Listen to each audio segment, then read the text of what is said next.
entend effectivement beaucoup parler du terme de conscience en ce moment, et notamment plus particulièrement depuis les années 80, parce qu'on voit que depuis le début des années 80, il y a une montée en puissance des publications qui traitent de la conscience. Donc quand on parle de publications, on parle de publications scientifiques dans des revues à comité de lecture, mais du coup, on peut aussi parler de publications grand public qui vont chercher à vulgariser les données sur la conscience. Donc ça, c'est dans le domaine scientifique. Clairement, depuis les années 80, on a cette apparition d'un fort besoin de se pencher sur la notion de conscience.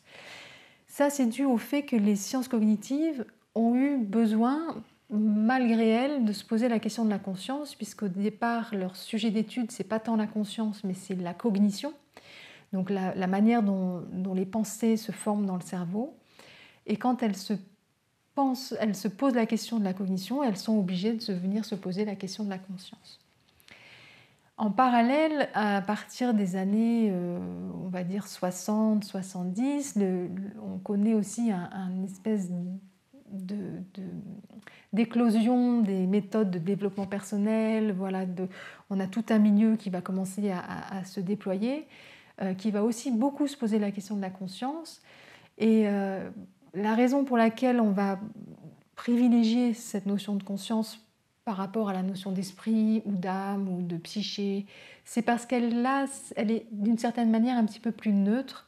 C'est-à-dire que, par exemple, si on prend la notion d'âme, c'est quelque chose qui est déjà beaucoup plus connoté. Donc, avec la notion de conscience, on est sur une expérience qui se produit à l'intérieur de nous, qui nous est donnée, et que dans le milieu du développement personnel, on a envie de faire se développer, en fait. C'est-à-dire autant d'essayer de développer nos potentiels que de régler nos problèmes, donc ça touche aussi à la thérapie, que de s'aligner avec des valeurs éthiques qui nous dépassent, donc ça peut toucher à l'écologie ou à la spiritualité.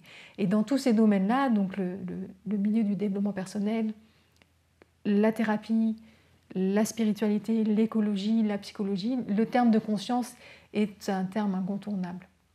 Donc effectivement, depuis des décennies, on entend beaucoup parler de conscience.